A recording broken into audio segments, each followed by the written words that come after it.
संध्याकाळची अभ्यासिका असते, सकाळची पण अभ्यासिका असते. तर मग सांगितलं 8:30ला आपलं गुरुकुल सुरू होतं सकाळी, आणि संध्याकाळी 7:15 7:30ला सुटतं. याच्या व्यतिरिक्त जर मुलांना अभ्यास जर करायचा जर असेल तर ते पर्सनल खोलीमध्ये करू शकतात किंवा मग आपली शाळा उपलब्ध असेल तिथे करू शकतात.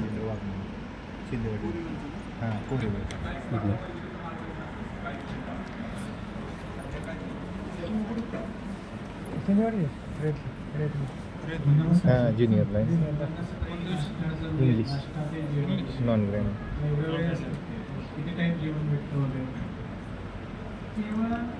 आम्ही सकाळ आणि संध्याकाळ आणि मधल्या वेळेला त्यांना एक छोटासा डबा देतो.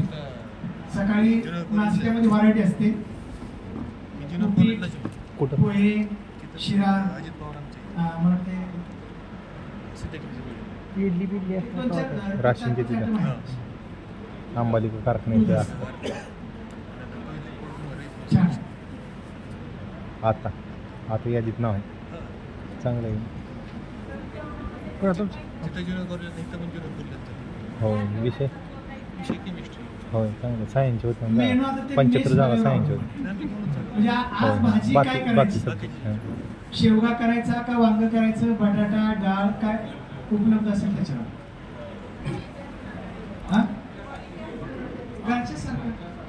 क्वालिटी असणार सोमवारी लेडीज क्वालिटी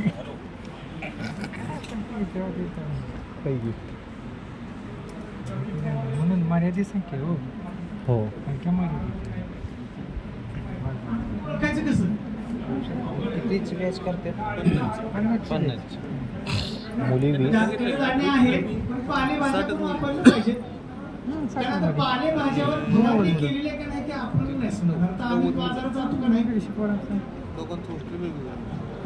हां बॉयचं वेगळं आहे ना समाधी परिसर तिथंच कॉपरेट आलो ते परवाच बघून गेलो.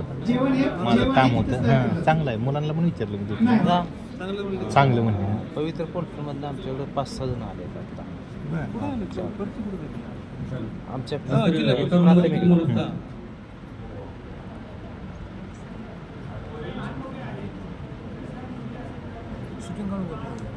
करते ते आमच्या बरोबर आले पालक शिंदेवाडीचे मुलगा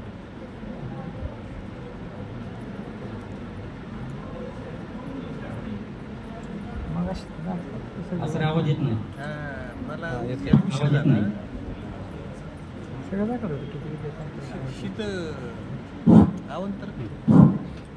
मुलांच्या वसतिगृहासाठी वेगळी त्या ठिकाणी बिल्डिंग आहे.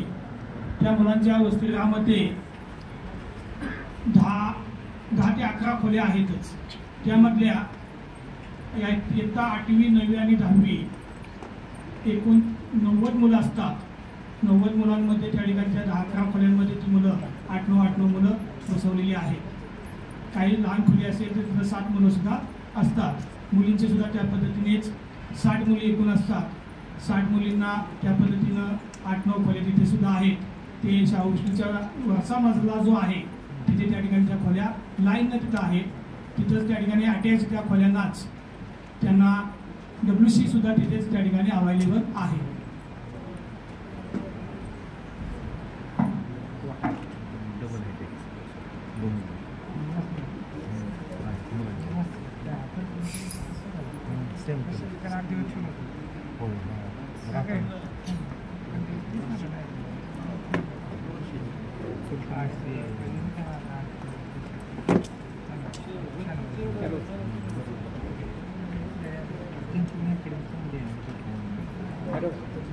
अजून काही शंका कोणाची? बोला.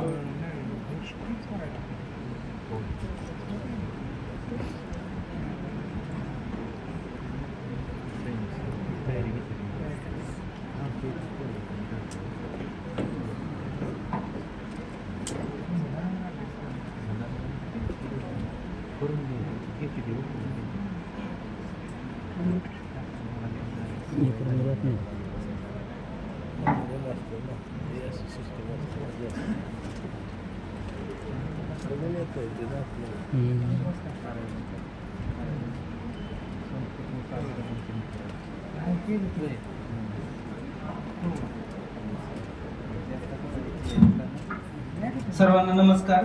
मी शिंदे HP सर, जनता विद्यालय काष्टी, तालुका श्रीगोंदा, जिल्हा अहमदनगर येथून आलेलो आहे. आता या ठिकाणी प्रवेश परीक्षा देण्यासाठी आलेले सर्व पालक आणि मी माझ्या विद्यार्थ्यांबरोबरच आलेलो आहे. आपल्या सर्वांची चर्चा आणि आपले जे प्रश्न आहेत ते ऐकल्यानंतर आपल्याशी थोडंसं बोलावं असं मला वाटलं. त्यामुळे मी आपल्या समोर माझे विचार मांडण्यासाठी थांबलो आहे. आणि योगायोगासाठी कालच मी सर माझ्या पाल्यासाठी म्हणजे स्वतःच्या मुलाच्या ऍडमिशनसाठी खाजगी शाळेमध्ये गेलो होतो. इंग्लिश मीडियम मध्ये शिकतात ते. त्याचबरोबर जिल्हा परिषदेच्या शाळेमध्ये देखील मी भेट दिली. आणि मागच्याच महिन्यामध्ये 10 दिवसांचं जिल्हास्तरीय निवासी असं प्रशिक्षण आम्हा शिक्षकांचं आमच्या जिल्ह्यातील एका नामांकित अशा वस्ती शाळेमध्ये किंवा निवासी शाळेमध्ये झालं. तर या चारही प्रकारांना मी जवळून पाहिलं आणि त्याच्यामध्ये जो फरक किंवा ज्या गोष्टी मला क्लिक झाल्या त्या सगळ्याच आपल्या प्रश्नांमधून मला पाहायला मिळाल्या. सर्वसाधारण आपण प्रवेश घेताना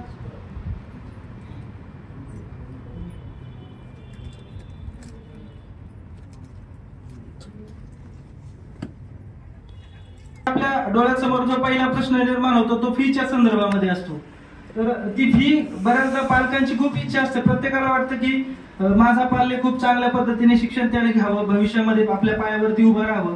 पैशांचा बऱ्याचदा विचारही आपण करत नाही. आपली रयत जी शिक्षण संस्था आहे ती बहुजनांच्या मुलांसाठी किंवा तळागाळातील विद्यार्थ्यांसाठी काम करणारी संस्था आहे. ती फी आणि बाहेरच्या आपण शाळांमध्ये जी फी भरतो ती जर तुलना केली तर खूपच फरक आहे. त्यामुळे फी हा प्रकार आपण विचारात घेतल्यास गुरुकुल प्रकल्प हा खूपच फायदेशीर आहे किंवा ती जी फी आहे ती खूप नगण्य आहे. एक आठवण मी अजून सांगेल की निकम साहेब या ठिकाणी 2015च्या दरम्यान श्रीगोंदा येथे आले होते आणि त्यांनी आम्हा शिक्षकांचं एक चर्चासत्र आयोजित केलं होतं. सरांनी अतिशय सविस्तर अशी माहिती दिली होती की सर्व शिक्षकांचे सुद्धा त्या ठिकाणी मनोबल त्यामुळे वाढलं होतं. त्यानंतर फीचा भाग हा आपण विचारामध्ये घेतो की फी जास्ती आहे की कमी आहे. आता या ठिकाणी सुरुवातीला एक मुद्दा सर्वांनी लक्षात घ्यायला हवा की 50च विद्यार्थी निवडले जाणार आहेत. जे निवडले जाणार आहेत त्यांच्यासाठी पैसे गळून आहेत सर.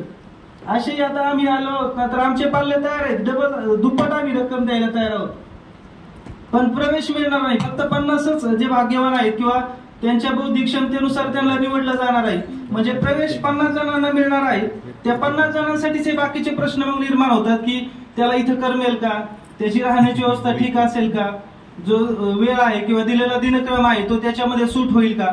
आणि जो मॅडमने एक प्रश्न मांडला की सिनियर मुलं छोट्या मुलांवरती अन्याय करतात किंवा रॅगिंग वगैरे जो प्रकार आपण ऐकतो तसं काही घडतं का, तर ते प्रामुख्याने त्या शाळेमध्ये घडतं जिथे सरसकट प्रवेश दिला जातो.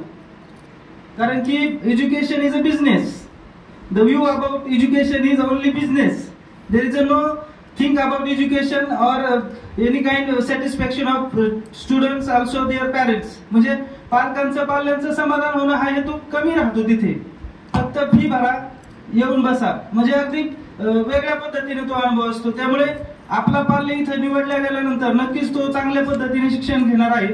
गुणात्मक शिक्षण मुलांना इतकं गुंतवून ठेवलं जातं की बाकीच्या ऍक्टिव्हिटीज म्हणजे वादविवाद असेल किंवा कुठल्या गोष्टी असतील त्याच्यामध्ये त्यांना भाग घ्यायला वेळच मिळत नाही.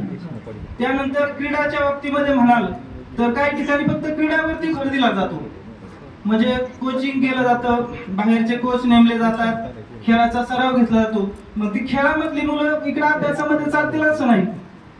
जी मुलं अभ्यासामध्ये टॉपर असतात त्यांना कदाचित खेळाची आवड एवढी असणार नाही जेवढी त्या खेळाडू मुलांना असेल. त्यामुळे इथं तोही हट्ट किंवा तोही गोष्ट आपण थोडीशी बाजूला म्हणजे विचारात घेण्यासारखी आहे. त्याचबरोबर जाहिरात करताना बऱ्याचदा माहिती दिली जाते म्हणजे आमचं असं आहे, आम्ही असे आहोत, अशी आपण एक प्रकारे जाहिरात ऐकतो. आणि दुसरी अशी असते की त्यांच्यापेक्षा आमचं असं आहे. पहा बरं का जाहिरातीमधला फरक. त्यांचं तसं आहे, आमचं असं आहे, याच्यामध्ये आम्ही कशी चांगले आहोत. ही जाहिरातीची एक पॉलिसी त्या ठिकाणी वापरली जाते, इन्फॉर्मेशन अँड कॉम्पिटिशन, म्हणजे त्याच्यामध्ये तुलना केली जाते. तर निवासी प्रकल्पामध्ये आपल्याला नक्कीच उत्कृष्ट असे विद्यार्थी असतात. 50 टॉपर निवडायचे आहेत. आता आम्ही शिक्षकच पाहतो वर्गामध्ये गोंधळ करणारे विद्यार्थी हुशार असतात असं नाही. आणि जे हुशार असतात ते बऱ्याचदा गोंधळापासून बाजूला असतात. अभ्यास, आपली परीक्षा, आपलं नियोजन याच गोष्टीमध्ये त्यांना जास्तीचा रस असतो. आपण पालक आपले सगळे स्वप्न त्या मुलामध्ये पाहतो, जेवढ्या इच्छा पूर्ण राहिलेल्या आहेत, जे भविष्यामध्ये काही करून दाखवायचं होतं ते राहून गेलं, हातातून सुटलं. मग आपल्या स्वप्नांचं, आपल्या इच्छांचं एवढं ओझ आपण त्याची मुकल्या पंखावरती टाकतो की ते बिचारं बाळ म्हणजे मूल दबून जातं. आता इथे 50 मध्ये जरी आपला नंबर लागला नाही तरी ज्या शाळेमध्ये आपला पाल्य प्रवेश घेईल किंवा शिक्षण घेईल त्याच्या कलानुसार घ्या, त्याच्या क्षमता ओळखा. पाल्य म्हणून त्याच्याकडे पाहताना, पालक म्हणून पाहताना त्याचं वय काय आहे, त्याच्या क्षमता काय आहेत, त्याच्या आवडी काय आहेत याच्यावरती फोकस करा. जेणेकरून आपण इच्छा ठेवतो वेगळी आणि मूल त्या क्षमतेमध्ये बसतच नाही. त्याच्यामुळे कुठेतरी ते डिप्रेशन मध्ये जातं, मानसिक विकार, मानसिक आजार त्याच्यामध्ये निर्माण होतात. त्याचे मित्र ओळखा. अलीकडे मोबाईलच्या बाबतीमध्ये सुद्धा फार भयान गोष्टी घडतायत. मोबाईल वापरामध्ये मुलं इतके अग्रेसर झालेले आहेत की मध्ये मध्ये अनेक बातम्या सुद्धा आपण ऐकलेल्या आहेत. कालचाच किस्सा आहे, एक प्रवासी मी गाडीमध्ये नेलं तर त्यांनी सांगितलं की पाहुण्यांनी फक्त त्याला फटके दिले की तो घरामध्ये बसला होता, वडिलांनी काम सांगितलं. रिअल गोष्ट आहे, कालच मी ऐकलं ते.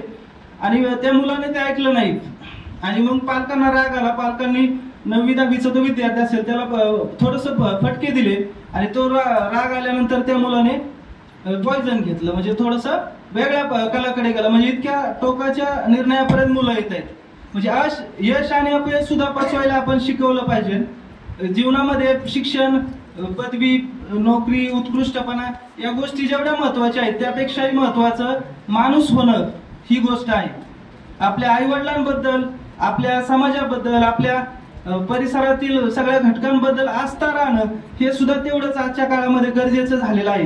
कारण की इतकी निरसता, इतका उथळपणा मेंदूमध्ये पाहायला मिळतो की मुलं बिलकुल काही लक्षामध्ये ठेवायला तयार नाहीत.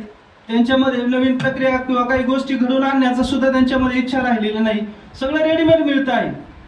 त्याच्यामुळे स्पर्धा तर खूप आहे. आता इथेच आपण 230-250 पालक आलेले आहोत, याच्यामधून फक्त 50 आहात. ही तर फक्त झलक आहे.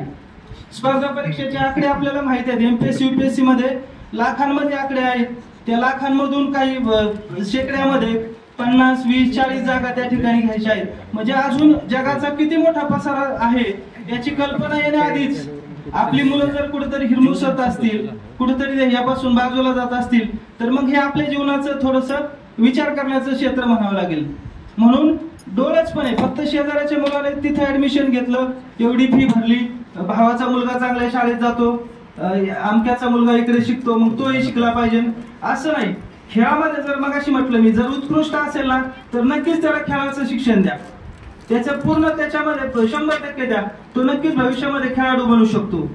जर त्याची आवड अजून वाद्य वाजवण्यामध्ये किंवा संगीत शिकण्यामध्ये असेल तर तिकडे फोकस करा, जेणेकरून तो पाल्य भविष्यामध्ये चांगला एखादा गायक बनेल, वाद्य वाजवणारा बनेल. म्हणजे मुलांच्या आवडीनिवडीवरती सुद्धा लक्ष द्या. आपल्या अपेक्षांचं ओझं, आपल्या भावभावनांचं विश्व त्याच्यावरती असं थोपवू नका, जेणेकरून या ओझ्याखाली तो त्याचं बालपण विसरेल. त्याचं बालपण तो विसरला की भविष्यामध्ये त्याचे जे आउटपुट आहे ते खूप खराब येतात, आपल्याला त्याचा त्रास होतो. आणि एक शेवटचा मुद्दा की आपलं जे ध्येय आहे ते स्मार्ट असलं पाहिजे. म्हणजे काय करायचंय नेमकं, आपण नेहमी ध्येय ठरवताना बाजूला पाहतो, शेजारी पाहतो किंवा आपल्या अनुभवातील एखादी गोष्ट विचारामध्ये घेतो. तर स्मार्टनेस ध्येय स्पेसिफिक असलं पाहिजे, स्मार्ट पाहिजे. म्हणजे काय करायचं ते एकदा फिक्स करून घ्या. की विद्यार्थी आता एकतर असं म्हणतात आपल्याकडे बाळाचे पाय पाळण्यात दिसतात, पण मी थोडस त्याच्याबद्दल फारकत घेईल की भविष्यामध्ये आज एखादा खोडकर मुलगा सुद्धा भविष्यामध्ये जाऊन अधिकारी झालेला दिसेल. म्हणजे लहानपणीच आपण अंदाज बांधू शकत नाही. त्याला मिळणारं वातावरण, त्याला मिळणाऱ्या शैक्षणिक सुविधा, त्याच्या सभोवताली असणारं सराउंडिंग, या सगळ्या गोष्टींचा परिणाम त्याच्या व्यक्तिमत्वावरती, त्याच्या वाढीवरती, त्याच्या होणाऱ्या पुढच्या भविष्यातील वाटचालीवरती होत असतो. आणि त्याच्यामुळे आजचा अंदाज हा भविष्यात शक्यतो बदललेलाही असू शकतो. अनेक उदाहरणं अशी आपल्या आजूबाजूला आहेत. त्याच्यामुळे स्पेसिफिक आपल्याला काय करायचं ना आपल्या पाल्याबद्दल ते ठरवून घ्या. त्याच्यासाठी त्याचा अंदाज घ्या. त्याच्या वयाचा, व्यक्तिमत्वाचा पूर्ण अभ्यास आपल्याला पालक म्हणून असला पाहिजे. त्याच्यानंतर मेजरेबल, स्मार्ट मधला एम म्हणजे मेजरेबल, ते मोजमाप आपल्याला करता आलं पाहिजे. की आता या वयाच्या टप्प्यावरती स्कॉलरशिप, आता 5वी पासून 10वी पर्यंत जर पाहिलं साहेब तर अनेक परीक्षा आहेत. स्कॉलरशिप आहे, RTS आहे, NMS आहे, शासकीय शिष्यवृत्ती परीक्षा आहे, चित्रकलेची इंटरमिजिएट आहे, एलिमेंटरी परीक्षा आहे. या सगळ्या परीक्षांमधून तो हळूहळू त्या ठिकाणी पुढे घडत जात असतो आणि नंतरच मग त्या ठिकाणी यश त्याला मिळत असतं. या परीक्षेला तो बसतो आहे का, त्याच्यामध्ये त्याला यश मिळत आहे का, हे आपण पाहिलं पाहिजे. तिथं मोजमाप त्याचं या निमित्ताने होत असतं. त्यानंतर अॅक्युरसी, की अॅक्युरेट आपल्याला पाहिजे की आपण ठीक आहे ना, हे ठरवलं नाही एकदा हेच ठरवायचंय. मुलांना सुद्धा ते लक्षात आणून द्यायचं की बाबा रे, मुलं तर फार चंचल असतात. आपण मोठी माणसं सुद्धा मोबाईल पासून बराच वेळ बाजूला जाऊ शकत नाही, तर मुलांचं काय. मग मुलांना सुद्धा अॅक्युरसी किंवा एखाद्या गोष्टीवरती ठाम राहायला, एखाद्या गोष्टीवरती निश्चय पक्का ठेवायला शिकवलं पाहिजे. त्यांच्यामध्ये तो विचार करण्याचा एक पायंडा आपण पाडून दिला पाहिजे. त्यानंतर रिअलिस्टिक, वास्तवामध्ये पाहिजे. आपली परिस्थिती आपल्याला बऱ्याच जणांना आता एकच मुलं आहे, सगळ्यांना एकच मुलगा आहे थोडक्यात मला म्हणायचंय. ते एकावरती सगळं अवलंबून आहे. मग त्यालाच आपण जर मनाने आणि शरीराने जर दुबळं बनवलं, अपंग बनवलं मी म्हणेल, तर मग त्याचा उपयोग काय. अभ्यास करून करून एवढं त्याला थकवलं जातं की त्याच्या शरीरामध्ये 1 किलोमीटर चालण्याची सुद्धा शक्ती राहत नाही. तर त्याला रिअलिस्टिक बनवा. वास्तवाचं ज्ञान, आई वडील जे कष्ट करतायत किंवा आजूबाजूचा जो माहोल आहे याची जाणीव त्याच्या मनामध्ये कायम राहिली पाहिजे. आणि शेवटी म्हणजे टाइम बॉन्डेड, वेळ तर खूपच महत्वाची आहे. वेळेच्या चौकोनामध्ये राहून जी कामं होतात ती अगोदर चालू केली होती होतात. वेळेचं जर भान ठेवलं नाही, हे बालपण पुन्हा नाही. बालपणात भविष्यामध्ये फळ देत असतात, याचंही भान त्याला आणून द्या. आणि स्मार्ट ध्येय डोळ्यापुढे ठेवून त्याची वाटचाल करण्यासाठी नक्कीच आता जे 50 जण निवडले जाणार आहेत, 50 विद्यार्थी निवडले जाणार आहेत, त्यांच्यासाठी हा गुरुकुल प्रकल्प अतिशय महत्वाकांक्षी आहे. आमच्या विद्यालयामध्ये सुद्धा साहेब आम्ही अनिवासी प्रकारचा गुरुकुल प्रकल्प चालवतो. त्याच्या अंतर्गत निबंध, चित्रकला, वृक्षारोपण, क्षेत्रभेट असे खूप सगळे इव्हेंट आहेत की अगदी कॅलेंडर पूर्ण भरून ते वर्षभर चालवलेले असतात. पण ज्यांना घ्यायचं तेच घेतात, कारण तिथे वेगवेगळ्या प्रकारचे विद्यार्थी असतात, त्यांच्यामध्ये व्हरायटी असते. इथे असणारे मात्र क्वालिटी आहेत, क्रीम आहेत आपल्या भाषेमध्ये.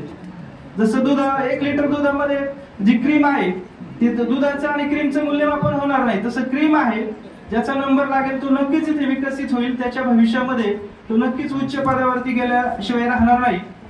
मला इथं बोलण्याची संधी दिली त्याबद्दल मनापासून आभार व्यक्त करतो. आणि आपणही ऐकलं, जर काही चुकलं असेल तर तो माझ्या बुद्धीचा दोष समजावा. धन्यवाद.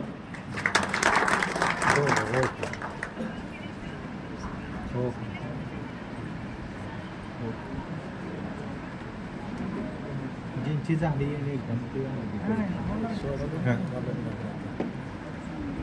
झाल्या